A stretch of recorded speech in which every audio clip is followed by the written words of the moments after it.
Professor Mahavir ji, कुलपति पतंजलि विश्वविद्यालय हरिद्वार से पधारे हैं। उनका हमारे सभा इंदिरा नगर में मैं अपनी ओर से भी सादर स्वागत करता हूँ। आप अपने उद्देश्य से हमें कृतार्थ करें।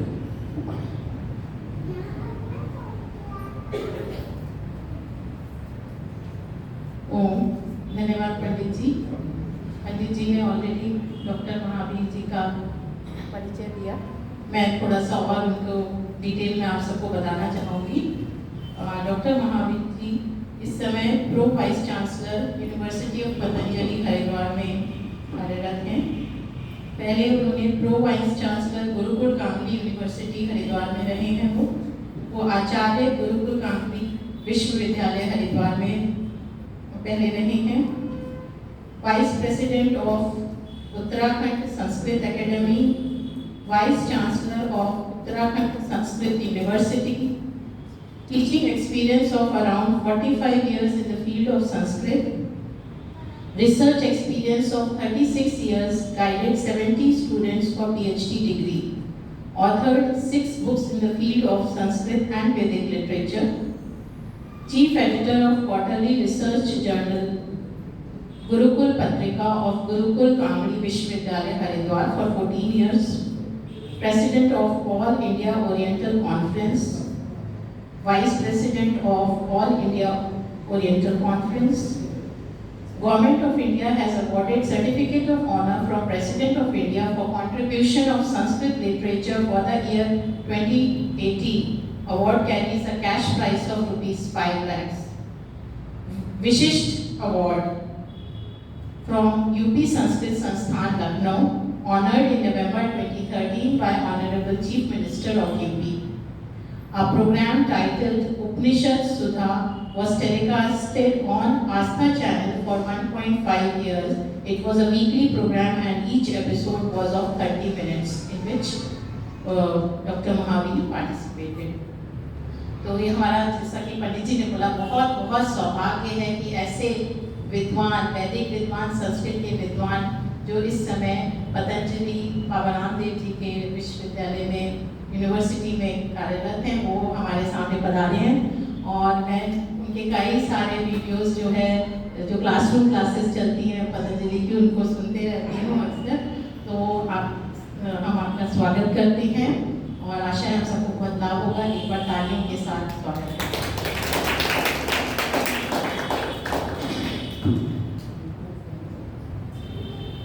यं ब्रह्मा वरुणेन्द्र रुद्रमरुतः स्तुवन्ति दिव्यैस्तवैः वेदैः साङ्गपदक्रमोपनिषदैः गायन्ति यं सामगाः ध्यानावस्थिततद्गतेन मनसा पश्यन्ति यं योगिनो यस्यान्तं न विदुषुरासुरगणाः देवाय तस्मै नमः, देवाय तस्मै नमः। बेंगलोर के इस प्रसिद्ध आर्य समाज इंदिरा नगर के सभागार में साप्ताहिक सत्संग की मंगल वेला में यहाँ उपस्थित आचार्य प्रिय डॉक्टर अरुणदेव जी, हमारे आदरणीय भाई शिव कुमार जी, इस आर्य समाज की बहुत ही विदुषी कर्मठ मंत्री मंगलमयी बहन स्वाति आर्या जी, यहाँ उपस्थित सभी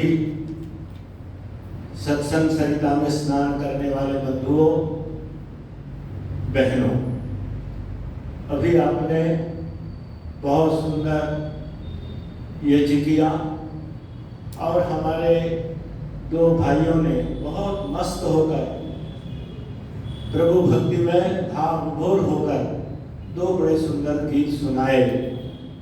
वास्तव में जब कोई गीत, कोई वचन हृदय से निकलता है अंतरात्मा से निकलता है तो उसका बड़ा प्रभाव होता है। जब केवल कंठ से कोई बात निकलती है तो उसका वो मोल नहीं होता, जो हृदय से निकलने वाली स्वर लहरी का मूल्य होता है। 2 मिनट, 1 मिनट, 4 मिनट, जितना समय मिले सब कुछ भूल करके और केवल उसी का स्मरण करते हुए, उसी का ध्यान करते हुए जो गीत गाए जाते हैं वो वास्तव में बड़े अनमोल होते हैं। मैं अपनी चर्चा को प्रारंभ करूं, मुझे एक प्रसंग याद आता है आपके सुंदर भजन को सुनकर के। एक बार विनोबा जी बड़ौदा गए, वहां के राजा ने विनोबा भावे जी को बुलाया था और उनके रहने का प्रबंध अपने राजमहल में ही, जो बहुत सुंदर कक्ष था, वहां किया था। बराबर में एक मंदिर था महाराजा का, तो विनोबा जी प्रातः काल रोज उठ करके स्नान ध्यान करके और उस मंदिर में जाकर के बैठ जाते थे फर्श पर और प्रभु भक्ति के 3-4 भजन को मस्त होकर के गाया करते थे। जब वो भजन गाते थे तो बराबर में राजा की अश्वशाला थी जहाँ हाथी बंधा हुआ था। जब वो विनोबा जी निश्चित समय पर और खूब आनंद विभोर होकर के भजन गाया करते थे तो वो हाथी भी सुनता था और वो सुनकर के इतना मदमस्त हो जाता था कि वो अपना सिर हिलाने लगता था। और जब सिर हिलाता था तो उसके गले में जो पड़ी हुई घंटी थी वो घंटी बजती थी मानो कोई वाद्य गीत के साथ बज रहा हो। एक दिन क्या हुआ, विनोबा जी को किसी कार्यक्रम में जाना था व्याख्यान देने के लिए, समय थोड़ा था, इसलिए वो मंदिर में गए और बिना भजन गाए वहां से जाने लगे। समय भजन का था, हाथी के कानों में स्वर नहीं पड़ा तो हाथी बड़ा बेचैन हो गया, वो चिल्लाने लगा, जोर जोर से चिल्लाने लगा। विनोबा जी समझ गए कि हाथी कह रहा है कि रोज तो भजन गाते थे, परमात्मा को याद करते थे, आज क्या बात हो गई, उस परमात्मा को भूल गए क्या? तो वो बैठ गए और बैठ करके, लेकिन ध्यान वहां था जहाँ प्रवचन के लिए जाना था, इसलिए जल्दी जल्दी भजन सुनाने लगे।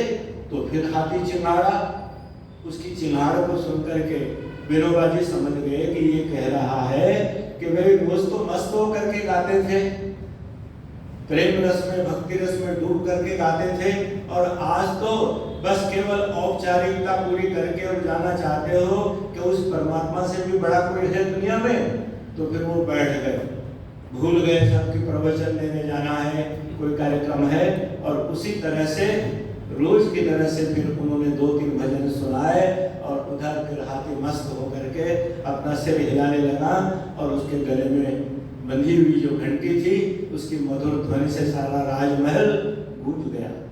तो जब भी हम परमात्मा का स्मरण करें, तन्मय होकर के करें, एकाग्र चित्त से होकर करें, पूरे समर्पण की भावना से करें, तो आप देखेंगे कि उसका आनंद, उसकी अनुभूति, उसका जो रस है वो एक अलग प्रकार का होता है। आइए थोड़ी सी चर्चा करते हैं, क्योंकि सत्संग ये आर्य समाज ही एक ऐसा आंदोलन है जो ऋषिवर दयानंद की कृपा से, प्रेरणा से चल रहा है कि दुनिया में कहीं भी हर आर्य समाज में रविवार के दिन साप्ताहिक सत्संग का आयोजन होता है। क्यों? क्योंकि सत्संग से बढ़कर इस संसार में सुख देने वाला और कोई आयोजन हो ही नहीं सकता। संस्कृत के कवि ने बड़ा सुंदर लिखा है, चंदनम शीतलम लोके चंदनादपि चंद्रमा चंद्र चंदन योर मध्य शीतला साधु संगति।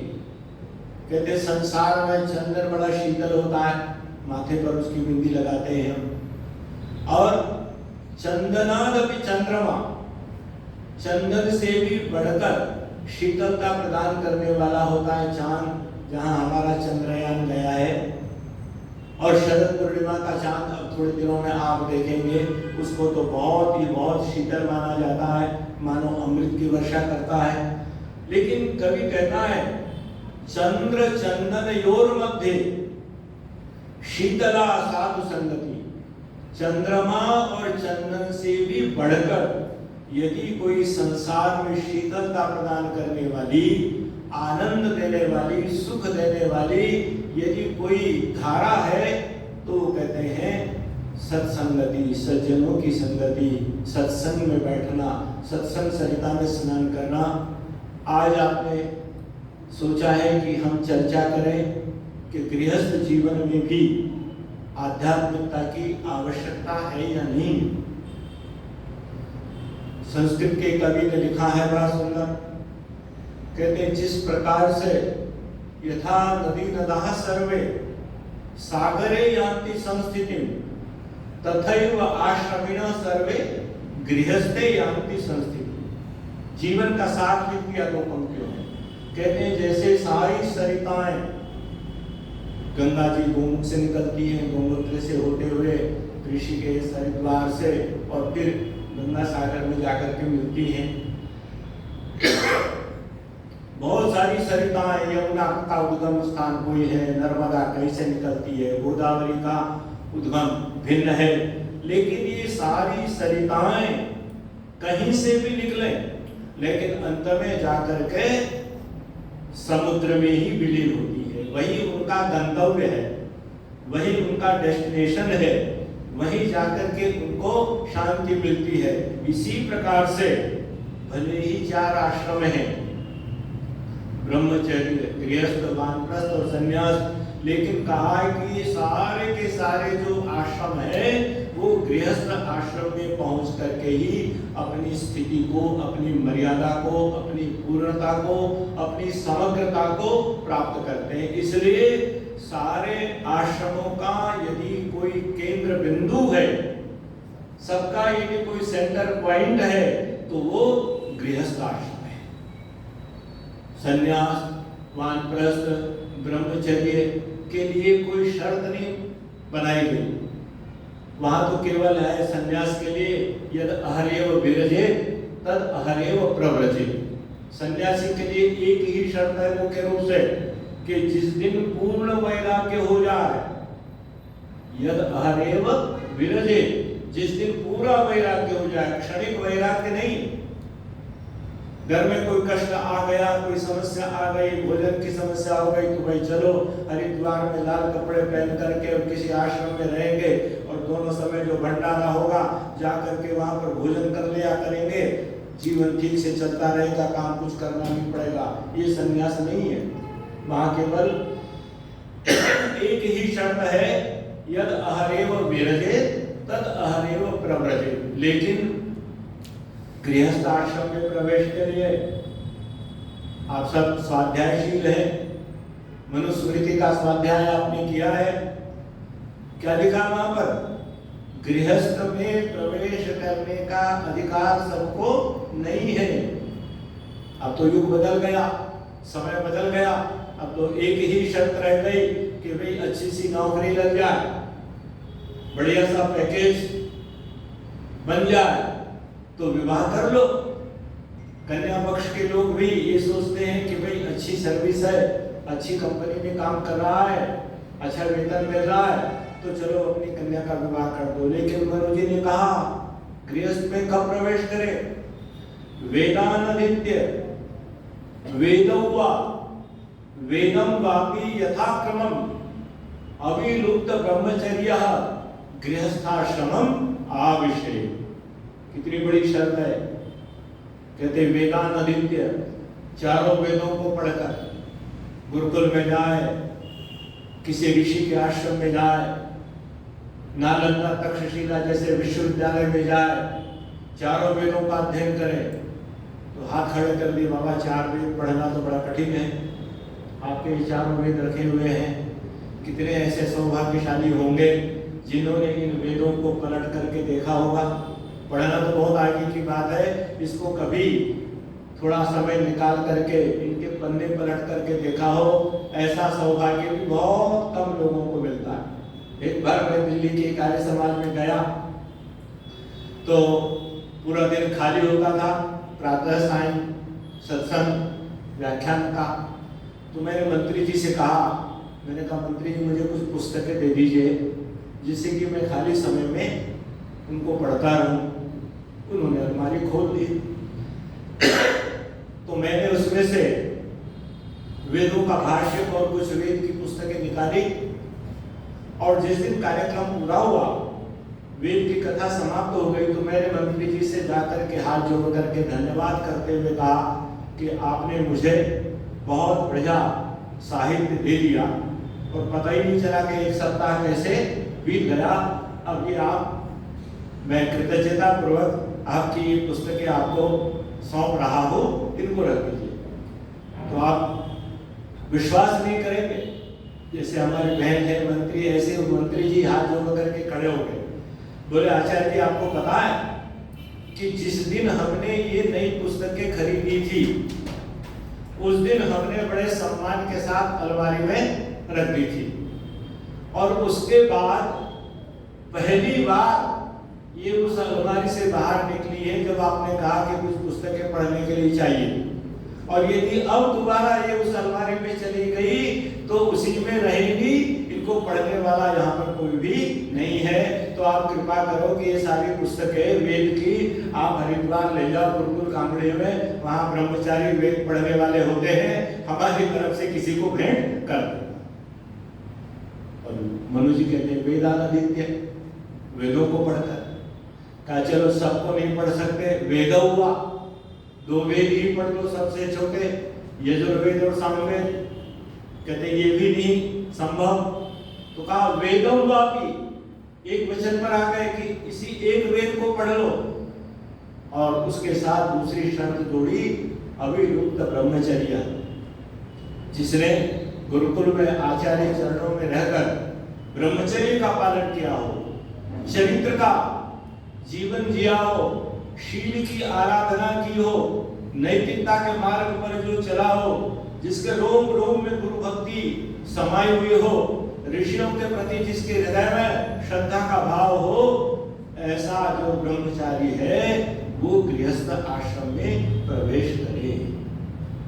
अथर्ववेद में लिखा ब्रह्मचर्येन कन्या युवानम विन्दते पति, अर्थात कन्या भी ब्रह्मचर्य का पालन करके किसी विद्वान पति को प्राप्त करती है। तो ये हमारी परंपराएं की गृहस्थ आश्रम में प्रवेश करनी। क्यों?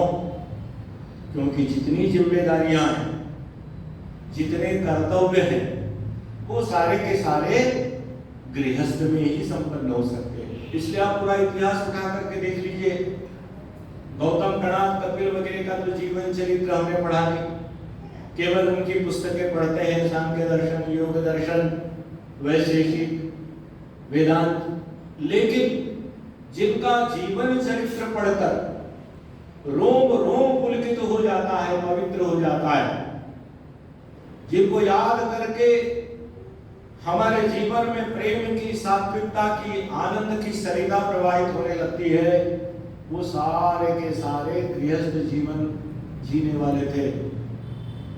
जिस भगवान श्री राम को याद करके प्रत्येक भारतीय के मन में श्रद्धा का स्रोत उमड़ने लगता है, मर्यादा पुरुषोत्तम श्री राम, जब तक सिया राम न बोले तब तक बात पूरी नहीं बनती।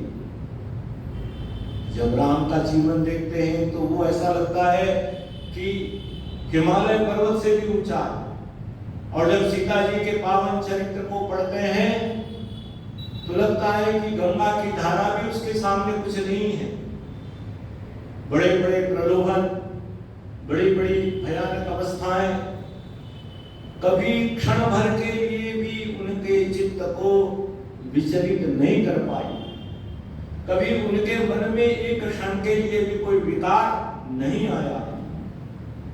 चाहे योगेश्वर कृष्ण और रुक्मिणी जी हो, ये ठीक है कि हम भारतीयों ने, हिंदुओं ने अपने उस आदर्श महामानव को न जाने किन किन दोषों से लिप्त कर दिया, कौन कौन से आरोप उनके ऊपर लगा दिए, लेकिन महाभारत में और महाभारत के अनुसार योगेश्वर श्री कृष्ण का जीवन चरित्र लिखने वाले लेखकों ने, चाहे भवानी लाल भारती हो, चाहे बंकिम चंद्र हो, सबने लिखा है कि उनका जीवन तो इतना पावन था और ऋषि दयानंद ने सत्यार्थ प्रकाश में उनको ऐसा प्रमाण पत्र दिया, ऐसा सर्टिफिकेट दिया कि उन्होंने जन्म से लेकर मृत्यु पर्यंत कोई भी गलत कार्य किया हो ऐसा कहीं उल्लेख नहीं मिलता। चाहे ऋषि विश्वामित्र हो, वशिष्ठ हो, जनक हो, सत्यवान सावित्री की कहानी हो, ये सारे के सारे गृहस्थ जीवन का ही आधार लेकर अपने गृहस्थ जीवन के दायित्वों को पूरा करके संसार के इतिहास में हमेशा हमेशा के लिए अमर हो गए। अब आप प्राय सुनते होंगे, मुझे भी सुनने का अवसर मिलता है कि किसी अपने स्नेही व्यक्ति के परिवार में विवाह होता है, बड़े धूमधाम से विवाह होता है, करोड़ों रुपया उसमें खर्च होता है, बड़ी खुशियां मनाई जाती हैं। साल भर के बाद उन 10 में से 2-3 के विषय में सुनने में आ जाता है कि 2 साल पहले विवाह हुआ था, तलाक हो गया, 1.5 साल पहले विवाह हुआ था, तलाक हो गया, पत्नी घर छोड़ करके चली गई। तो जो हमारा गृहस्थ जीवन संसार के लिए, दुनिया के लिए एक आदर्श था, जिस गृहस्थ जीवन में प्रवेश करते समय जब हमारे आचार्य अरुणदेव जी विवाह संस्कार कराते होंगे तो वर और वधू विवाह की वेदी पर खड़े होकर के हाथ जोड़ करके समंजन्तु विश्वे देवा समापो हृदयालिनौ, ये प्रतिज्ञा कराते हैं कि हे देवताओं, आप हमें आशीर्वाद देने के लिए यहाँ पर पधारे हो, आप हमें ऐसा आशीर्वाद दो, आप हम पर स्नेह की ऐसी वर्षा करो कि हम दोनों के हृदय एक दूसरे के साथ ऐसे मिल जाएं जैसे 2 जलों को मिला दिया जाता है, उसके बाद संसार की कोई शक्ति, कोई भी विज्ञान उसको अलग नहीं कर सकता, ऐसे ही हमारे हृदय मिले हुए हो। तो मिलन की इससे बड़ी पराकाष्ठा, इससे सुंदर एक व्यवस्था संसार में क्या हो सकती है। लेकिन वो परिवार, वो गृहस्थ आश्रम, वो वैदिक गृहस्थ आश्रम आज हिचकोले खा रहा है, विचलित हो रहा है, डगमगा रहा है। और इसका मूल कारण है कि हम एक ही दौड़ में लग पड़े, धनम धनम धनम धनम धनम धनम, भोगा भोगा भोगा, ये भी चाहिए, वो भी चाहिए। भर्तृहरि ने बड़ा सुंदर लिखा था वैराग्य शतकम में, भोगा न भुक्ता वयमेव भुक्ता, कालो न यातो वयमेव याता, तृष्णा न जीर्णा वयमेव जीर्णा। ये तृष्णा कभी पुरानी नहीं होती। मनुष्य बूढ़ा हो जाता है, वृद्ध हो जाता है, जरा जीर्ण हो जाता है, लेकिन कहा तृष्णा तरुणायते, तृष्णा हमेशा तरुण बनी रहती है, वो कभी बूढ़ी नहीं होती, वो कभी कालबाह्य नहीं होती, उसका हम पीछा नहीं छोड़ पाते। तो जब तक हम गृहस्थ जीवन के मर्म को, और आप जानते हैं गंगा जी कभी उपद्रव नहीं मचाती। आपने नहीं सुना होगा कि गंगा के कारण हजारों लोगों का जीवन समाप्त हो गया। क्यों? क्योंकि गंगा जी 2 तटों के बीच में ठीक ठीक प्रकार से प्रवाहित होती है। ब्रह्मपुत्रा हर साल बड़ा उत्पात मचाती है। ऐसे ही गृहस्थ जीवन को अपने लिए, अपने परिवार के लिए, समाज के लिए, राष्ट्र के लिए, मानवता के लिए कल्याणकारी बनाना है, शुभ बनाना है, परमात्मा के वरदान के रूप में उसको स्थापित करना है। तो गृहस्थ जीवन के भी जो 2 किनारे हैं, 2 तट हैं, उन 2 तटों को समान रूप से सुव्यवस्थित रखना पड़ेगा। जैसे ट्रेन की एक पटरी यदि गड़बड़ हो जाए तो एक्सीडेंट हो जाता है, सैकड़ों लोगों का जीवन समाप्त हो जाता है। इसी प्रकार से हमारे प्राचीन आचार्यों ने, ऋषियों ने, चाहे वो धर्म की परिभाषा की, चाहे गृहस्थ जीवन का सार बताया, धर्म की परिभाषा महर्षि गणाद ने वैशेषिक दर्शन में दी, आप सबको याद है, यह तो अभ्युदय निःश्रेयस सिद्धि सधर्म, कहते हैं जिससे अभ्युदय भी हो और निःश्रेयस भी हो, ये लोक भी अच्छा बने और परलोक भी अच्छा बने, भौतिक ऐश्वर्य भी हो और उसके साथ साथ आध्यात्मिक संपदा भी हो। जब तक दोनों नहीं होंगे, हम रोज प्रार्थना करते हैं, हमने कभी निर्धन होने की प्रार्थना नहीं की। बताइए कहीं किसी वेद मंत्र में, किसी प्रार्थना में ये कहा गया हो कि प्रभु हम भिखारी बन जाए, हम भूख मंगे बन जाए, हमारे पास कुछ ना हो, ऐसा कहीं नहीं प्रार्थना की गई। हम तो रोज भगवान से कहते हैं वयम श्याम बतायो वैणाम, प्रभु हम धन ऐश्वर्यों के स्वामी बने, अग्नि नए सुपथा राय, राय धन ऐश्वर्य की प्राप्ति के लिए प्रभु हमें सुपथ से ले चलो। मृच्छकटिकम नाम का एक संस्कृत में बड़ा सुंदर नाटक है, शूद्र का लिखा हुआ, उसमें तो यहाँ तक लिखा है मेरी माताओं बहनों, निर्धनता षष्ठम महापातकम, कहते हैं गरीबी छठा महापाप है। लेकिन केवल ऐश्वर्य ऐश्वर्य धन वैभव, सांसारिक भोग, सांसारिक इच्छाएं, वासनाएं, कामनाएं, अभिलाषाएं, नाना प्रकार के सपने, यही यदि जीवन में रहेगा और दूसरा पक्ष कमजोर से कमजोर, दुर्बल से दुर्बल होता चला जाएगा, तो जीवन में सुख नहीं हो सकता।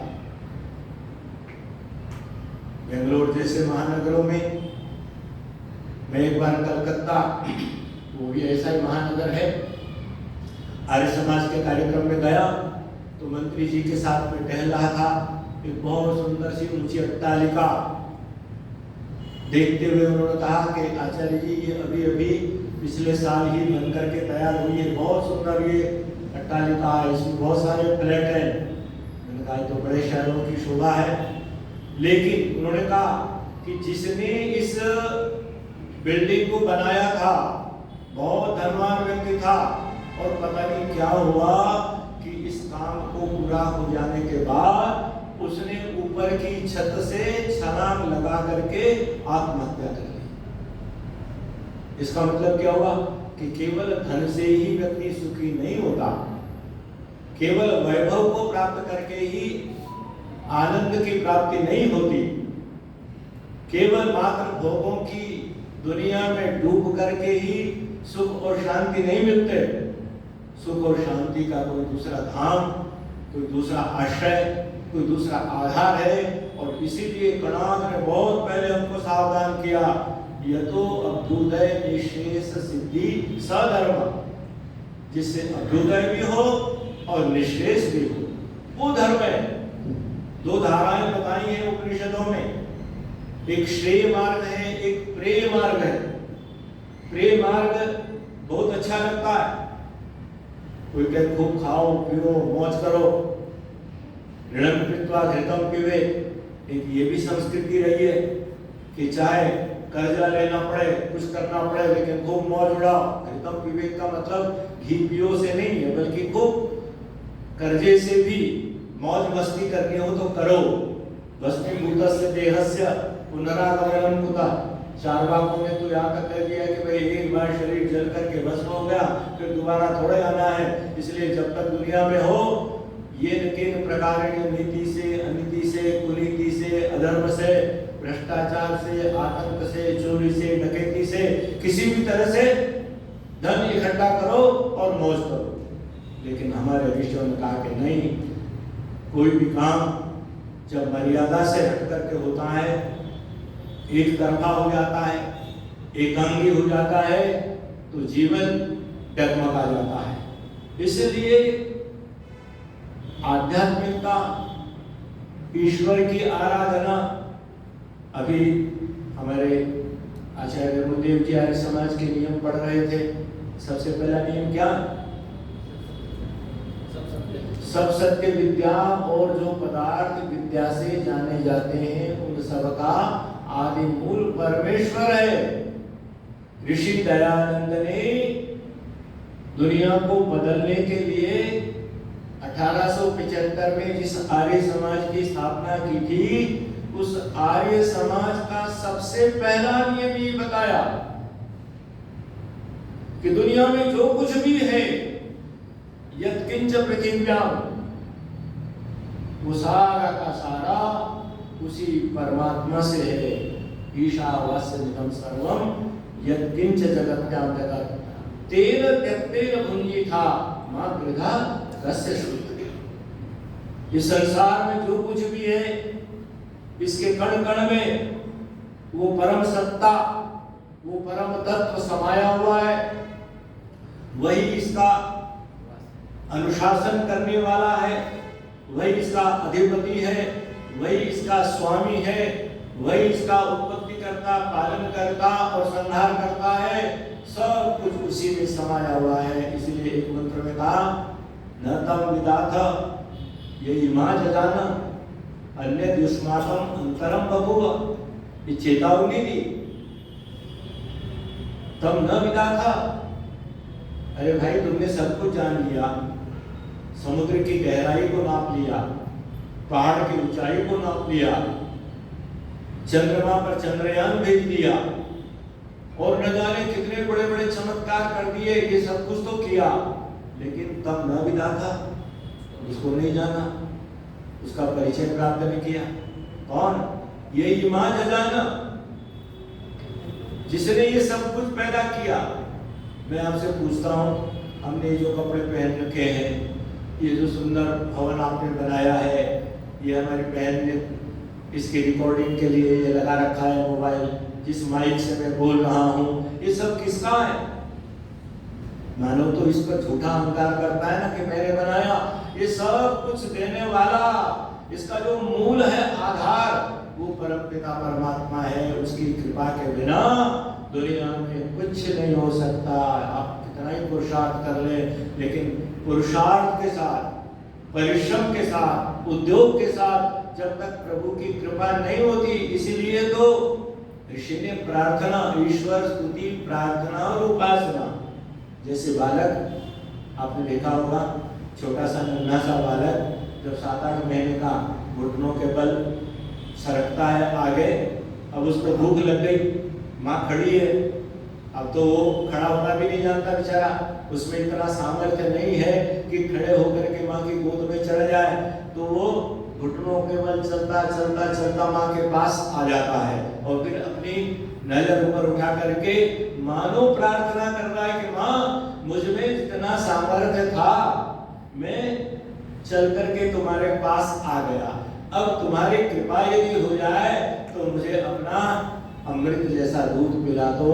और जैसे ही उसकी प्रार्थना, वो बोलता नहीं है, उसके पास वाणी नहीं है, लेकिन अंदर की वाणी है। माँ का हृदय उस बालक के हृदय के साथ मिला हुआ है।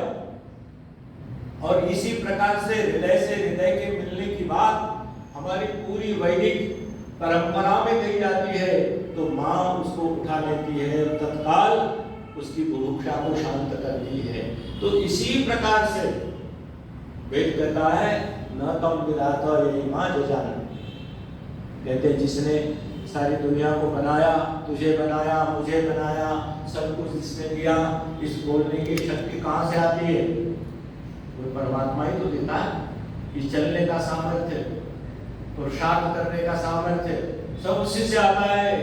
तो आगे का अन्य युष्माकम अंतरम बभूव। जैसे कभी कभी हम कहते हैं ना कि सरकार बदले बदले नजर आते हैं, कि कल तक तो बड़े प्रेम से हमसे बात करते थे, बड़ा सम्मान करते थे, आज क्या हो गया? तो इसी प्रकार से वेद माता उस परमात्मा को विस्मृत करने वाले इंसान को सावधान करते हुए कहती है, अन्य दुष्माकम अंतरम बभूव। तुम्हारा हृदय लगता है कि कुछ और हो गया है, बदल गया है, परिवर्तित हो गया है। भूल गए तुम जब माँ के गर्भ में थे और तब प्रतिक्षण परमात्मा से प्रार्थना करते थे कि प्रभु इस कारागार से मुझे बाहर करो। पुनरपि जननम पुनरपि मरणम पुनरपि जननी जठरे शयनम। बार बार जन्म लेना, बार बार मृत्यु को प्राप्त होना, बार बार माँ के गर्भ में जाना, ये न जाने कब से चला हुआ क्रम है। न जाने हमारे कितने जन्म हुए होंगे, कितनी माताओं का दूध पान हमने किया होगा, कितनी माताओं के गोद में हम खेले होंगे, न जाने कितने गुरुओं के चरणों में बैठ करके हमने विद्यामृत का पान किया होगा। ये क्रम न जाने कब से चला आ रहा है। अभी जिसे आजकल एक बहस चल पड़ी है पूरे देश में, और उसके लिए हमारी एक बहन ने एक वीडियो जारी किया है कि हमारे पास तो सबसे बड़ा प्रमाण है कि हमारा जो वैदिक धर्म है, सनातन धर्म है, आर्य धर्म है, मानव धर्म है, ये तो हम संकल्प जब पढ़ते हैं यज्ञ करने से पहले, तो उसमें कहते हैं ना, एको वृंदा षण्णवति कोटि, एको वृंद 1 अरब 96 कोटि और 96 करोड़। इससे बड़ा प्रमाण क्या होगा? हमारे पुरखे, हमारी पीढ़ी दर पीढ़ी यज्ञ आदि शुभ कर्मों को प्रारंभ करने से पहले इस संकल्प को दोहराती रही है। जैसे आप कभी हरिद्वार आए, मैं हरिद्वार से आपके बीच में आया हूँ, तो यदि आपको अपना परिवार का इतिहास कहीं न मिले, तो वहाँ हरिद्वार में जो पंडे हैं, उन पंडों के पास बड़ी बड़ी पोथियां रखी हुई हैं, और आपसे 5 पीढ़ी पहले, 8 पीढ़ी पहले, 10 पीढ़ी पहले कौन थे, क्या नाम था, उनका पूरा का पूरा अता पता उनके पास सुरक्षित है। पहले हमारे यहाँ विवाह संस्कार होते थे तो उसमें 7 पीढ़ियों का बखान किया जाता था, कम से कम 7 पीढ़ियां। अब कितने आप में से, हम में से हैं जिनको अपनी 7 पीढ़ियों का नाम याद होगा? शायद ही कोई हो, कोई ऐसा एकाध व्यक्ति होगा जो अपनी कुल परंपरा को पूरी तरह से याद रखता हो, नोट करके रखता हो। तो इन संकल्पों के द्वारा, इन आचार्यों के द्वारा हमारी वो परंपराएं सुरक्षित हैं, और वो पुकार पुकार करके दुनिया को बता रही हैं कि हम अर्वाचीन नहीं हैं, हम नए नहीं हैं, हम बहुत बहुत बहुत पुराने हैं, बहुत प्राचीन हैं। तो उन प्राचीन ऋषियों का जो संदेश है कि मानव यदि तू वास्तव में अपने जीवन को सुखमय बनाना चाहता है, तो एक तरफ अभ्युदय ऐश्वर्य के लिए पुरुषार्थ कर, लेकिन दूसरी तरफ निश्रेयस के लिए, श्रेय मार्ग के लिए भी कुछ साधना कर। जैसे महर्षि जनक का एक पर्यायवाची शब्द है, आपको पता होगा। जनक को क्या कहते हैं? विदेह, अर्थात इस देह में रहते हुए भी देह से पृथक थे। इस देह का कोई अहंकार उनको नहीं था, इसका कोई अभिमान उनको नहीं था, इसमें वो लिप्त नहीं थे, इसमें वो पूरी तरह से अनुरक्त नहीं थे। जब तक सांसारिक पदार्थों के प्रति बहुत अधिक अनुरक्ति होगी, बहुत अधिक अटैचमेंट होगा, बहुत आसक्ति होगी, तब तक उस प्रभु का जो सामीप्य है, उसकी निकटता प्राप्त नहीं हो सकती। और जब तक उसकी निकटता प्राप्त नहीं होगी, तब तक उसकी जो शीतलता है, उस शीतलता की अनुभूति भी नहीं होगी। जैसे मैं यहाँ आपके सामने खूब गंगा जी का वर्णन करूं, गंगा का जल बड़ा शीतल होता है, गंगा का जल बड़ा पावन होता है, स्नान करने से बड़ा आनंद आता है। आपको ये सुनने से कुछ उसकी वास्तविक अनुभूति नहीं होगी। जब आप बेंगलोर से चलेंगे, हरिद्वार पहुंचेंगे, और जब गंगा जी के बीचों बीच जा करके डुबकी लगाएंगे, स्नान करेंगे, और फिर जब बाहर निकल करके आएंगे, तब आप कहेंगे कि आज पता चला कि गंगा का जल कितना शीतल होता है, कितना आह्लादित करने वाला होता है, कैसी मीठी नींद आती है, कैसे अच्छी भूख लगती है, कैसे मन को शांति मिलती है। तो जब तक हम परमात्मा के उस सानिध्य को प्राप्त नहीं करेंगे, और इसीलिए कहा आत्मावलोकन, हमारे यहाँ आत्मदर्शन, आत्मचिंतन, आत्मावलोकन अर्थात अपने आप को देखो, स्वयं को देखो। हम दुनिया को देखते हैं, हमारी सारी जो वृत्तियां हैं वो बाह्य वृत्तियां हो गई हैं। इसीलिए पतंजलि ने योग दर्शन की रचना करते हुए सबसे पहला सूत्र क्या लिखा? योगश्चित्त वृत्ति निरोधा, अर्थात चित्त की वृत्तियों को रोकना। हमारे चित्त की वृत्तियां हमें संसार की तरफ ले जाती हैं, इधर से उधर भगाती रहती हैं, दौड़ाती रहती हैं। उसी में किसी दिन एक्सीडेंट हो जाता है और जीवन लीला समाप्त हो जाती है। तो जहां जाना था, जो प्राप्त करना था, जिसके दर्शन करने थे, जिसको देखना था, उस दर्शन से, उस दीदार से हम वंचित रह जाते हैं। इसलिए क्या कहा? प्रत्याम प्रत्यवेक्षेत नरश्चरितमात्मना किन्नु में पशुभिः तुल्यम किन्नु में सत्पुरुषैः। अर्थात मनुष्य को प्रतिदिन देखना चाहिए। क्या देखना चाहिए? आत्मना चरितम, अपने चरित्र को, अपने आप को देखें। जब हम रोज भगवान से प्रार्थना करते हैं, विश्वानि देव सवितर दुरितानि परासुव यलभद्रम तन्नासुव, कि प्रभु हमारे जीवन के जो दुर्गुण दुर्व्यसन दुरित हैं उनको दूर करो और उनके स्थान पर जो भद्र है, कल्याणकारी गुणकर्म स्वभाव है, उनको प्राप्त कराओ। तो हम कभी देखें भी तो, जैसे एक अच्छा व्यापारी प्रतिदिन सायंकाल जब दुकान बढ़ाता है तब ये जरूर देखता है कि मैंने आज प्रातः काल से लेकर अब तक कितना कमाया, कितना खोया, क्या मेरी प्राप्ति रही।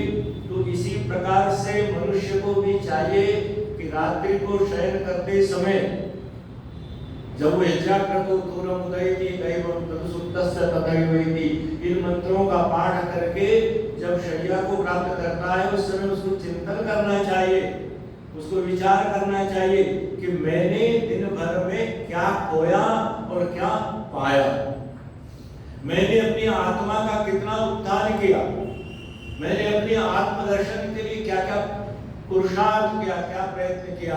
और वही आत्मदर्शन है मोटी भाषा में, स्थूल भाषा में, जिस काम को स्मरण करके आनंद से हृदय भर जाए। समझ लीजिए कि आपने आत्मा के उत्थान के लिए, आत्मोत्कर्ष के लिए कुछ किया है। उदाहरण के रूप में आप जा रहे हैं सड़क से और कोई वृद्ध व्यक्ति है, कोई बूढ़ी माँ है, कोई बीमार है, रास्ता पार नहीं कर पा रहा है और आपने अपने व्यस्तता में से भी उसका हाथ पकड़ करके और उसको रास्ता पार करवा दिया। और रात्रि को जब आप सोएंगे और जब आत्मचिंतन करेंगे और आत्मचिंतन के समय में वो छोटा सा प्रसंग आपको याद आएगा तो आपको जो आनंद की अनुभूति होगी वही आत्मदर्शन है, वही परमात्मा का उत्कर्ष है। हमारी माताएं जब बहुत स्वादिष्ट भोजन बनाती हैं और वो स्वादिष्ट भोजन पहले अपने पुत्र को, अपने भाई को, अपने पति को, अपने माता पिता को कराती हैं और उसके बाद स्वादिष्ट भोजन में से जो कुछ भी बचा उसको खा करके और आनंदित हो जाती हैं। यही तो आत्मदर्शन है। आत्मदर्शन केवल लाल पीले कपड़े पहनकर या गले में बहुत बड़ी बड़ी मोटे मोटे रुद्राक्ष की मालाएं डालकर, आप हरिद्वार में देखें हमारे संतों में स्पर्धा किस बात की? स्पर्धा इस बात की रहती है रमदेव जी कि उस महात्मा के यहाँ कल ही नई गाड़ी आई है, भक्तों ने दी है 50 लाख की, मेरे यहाँ कब आएगी? महाराज जी परेशान है, तड़प रहे, भक्तों को फोन कर करके उनसे कह रहे हैं कि देखो उस आश्रम में 50 लाख की गाड़ी अभी कल एक भक्त दे करके गया और हमारे यहाँ तो वही पुरानी 20-25 लाख वाली गाड़ी है। ये आत्मदर्शन का मार्ग नहीं है। संसार की सारी भौतिकताओं को विस्मृत करके और एक उस महान ऐश्वर्य के सागर को, आनंद धन को, जैसे आपका नाम है स्वाति, स्वाति नक्षत्र में आकाश में से, बादल में से पानी की एक बूंद समुद्र के किनारे जो सीप है उस सीप पर पड़ती है तो वो एक बूंद ही मोती बन जाती है। आकाश में से, बादलों में से कितना पानी बरसता है, लेकिन बहुत सारा पानी तो नालियों में चला जाता है, समुद्र में जाकर खारा हो जाता है, उसको आप आचमन भी नहीं कर सकते, उसको स्पर्श भी नहीं कर सकते।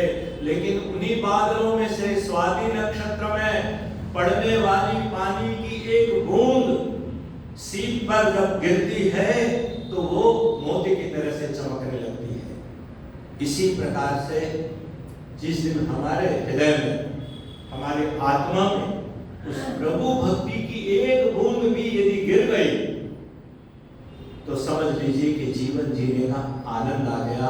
ये अध्यात्म का, ये प्रेम का, ये कल्याण का मार्ग है। भगवान कृष्ण ने गीता में बहुत सुंदर एक श्लोक लिखा है, समय हो रहा है इसलिए वो श्लोक सुना करके मैं अपनी चर्चा को विराम दूंगा। इंद्रियाणि पराण्याहु, संस्कृत भाषा बड़ी मीठी भाषा है, क्या नहीं है संस्कृत में, सब कुछ है। और वर्तमान समय संस्कृत के उत्कर्ष का काल है, वैदिक संस्कृति के उत्कर्ष का काल है, हमारी परंपराओं के पुनरुज्जीवित होने का काल है। आज 17 सितंबर है, हमारे देश के प्रधानमंत्री नरेंद्र मोदी जी का जन्म दिवस है और आज ही गीता प्रेस गोरखपुर की स्थापना करके और देश के घर घर में रामायण, महाभारत, गीता और उपनिषद पहुंचाने वाले श्री हनुमान प्रसाद पोद्दार जी का भी जन्म दिवस है। आज विश्वकर्मा दिवस भी है, जिस विधाता ने सारी सृष्टि का निर्माण किया उसको विश्वकर्मा के रूप में हम स्मरण करते हैं। तो ये गीता का एक श्लोक मैं आपको समर्पित करना चाहता हूँ पूजा के पुष्प के रूप में। इंद्रियाणि पराण्याहु इंद्रियेभ्यः परं मनः मनसस्तु परा बुद्धि यो बुद्धे परतस्तु सा। कितना सुंदर विवेचन किया है श्लोक में। कहते माधव, हे अर्जुन, इंद्रियाणि पराण्याहु अर्थात ये जो संसार है ना, जड़ वस्तुएं हैं, ये एसी, ये कार, ये हवाई जहाज, ये बंगला, ये सब कुछ ये तो निर्जीव वस्तुएं हैं, जड़ चीजें हैं। तो इस जड़ संसार की तुलना में ये जो अचेतन दुनिया है इसकी तुलना में इंद्रियां श्रेष्ठ है। इसलिए हम रोज जब संध्या हो, यज्ञ हो तो अंगस्पर्श करते हैं। प्रभु, मैं अपनी आंखों से वही देखूं जो देखना चाहिए, मैं अपने कानों से वही सुनूं जो सुनने योग्य है, मेरे पैर वही जाएं जहां इनको जाना चाहिए, आर्य समाज के सत्संग में जाएं, किसी अच्छे परोपकार के काम के लिए आगे बढ़े। तो इंद्रियों का महत्व है। इंद्रियेभ्यः परं मनः, इन इंद्रियों की तुलना में मन ऊंचा है, मन इससे श्रेष्ठ है। इसलिए मन की बहुत सारी बातें कही गई हैं। मनयो मनुष्याणां कारणं बन्धमोक्षयो, मन ही मनुष्य को बंधन में बांधता है और यही छुटकारा दिलवाता है। और फिर कहा मनसस्तु परा बुद्धि, मन से ऊपर क्या है? बुद्धि है। और इसीलिए गायत्री मंत्र को महामंत्र कहा, गुरु मंत्र कहा, पवित्र मंत्र कहा। एक ही तो बात मांगी इसमें, धियो यो न प्रचोदयात्, अर्थात बुद्धि दो भगवान। बुद्धि है तो सब कुछ है। बुद्धि यस्य बलम तस्य, जिसके पास बुद्धि है सारा बल उसी के पास होता है। और फिर कहा यो बुद्धे परतस्तु सा, कहते बुद्धि से भी परे। बुद्धि तो करती सोचती रहती ना, ये काम करने से लाभ होगा, ये काम करने से हानि होगी, इससे ये होगा, उससे वो होगा। बुद्धि हिसाब किताब लगाती रहती है। आप में से कुछ लोगों ने हिंदी साहित्य का अध्ययन किया होगा। महाकवि जयशंकर प्रसाद जी का एक अमर महाकाव्य है कामायनी। उस कामायनी के जो नायक है वो मनु है और उसमें दो नायिकाओं का चित्रण किया गया है, एक ईड़ा और एक श्रद्धा। तो जब मनुष्य, पीड़ा अर्थात बुद्धि, जब बुद्धि की तरफ चलता है तो हर समय लाभ हानि फायदा, कहाँ जाने से फायदा होगा, कहाँ न जाने से क्या होगा, ये हिसाब लगाता रहता है, तो मनुष्य परेशान रहता है। और जब वो श्रद्धा आत्मा के पास, हृदय के पास पहुंच जाता है तो उसको चिर शांति प्राप्त होती है। तो कहा यो बुद्धे परतस्तु सहा, जो बुद्धि से भी परे है वही आत्म तत्व है, वही परमात्मा तत्व है, वही शांति का धाम है। उसी के विषय में आर्य समाज के दूसरे नियम में आप सब पढ़ते हैं। और दूसरा नियम तो मुझे लगता है कि चारों वेदों में परमात्मा के लिए जो कुछ कहा गया है सारा का सारा निचोड़ करके ऋषि दयानंद ने इस नियम में उंडेल दिया है। ईश्वर सच्चिदानंद स्वरूप निराकार सर्वशक्तिमान, तो उस प्रभु को हम सदा स्मरण रखें, वहां तक पहुंचने का प्रयत्न करते रहें। और उसके लिए सुमार्ग है, कल्याण का मार्ग है, स्वस्ति का मार्ग है, शुभ का मार्ग है। इस मार्ग पर हम चले तो निश्चय ही हमारा जीवन सार्थक होगा, जीवन आनंद से परिपूर्ण होगा। इन्हीं शब्दों के साथ आप सबको पुनः प्रणाम करते हुए, नमन करते हुए कि आपने ऋषि दयानंद का पल्ला पकड़ लिया है और उसके माध्यम से परमात्मा का पल्ला पकड़ लिया है, इसको कभी न छोड़ें। इसी से भव सागर पार होगा, इसी से हम अपने मानव जीवन को सार्थक कर सकेंगे। इन शब्दों के साथ शांति।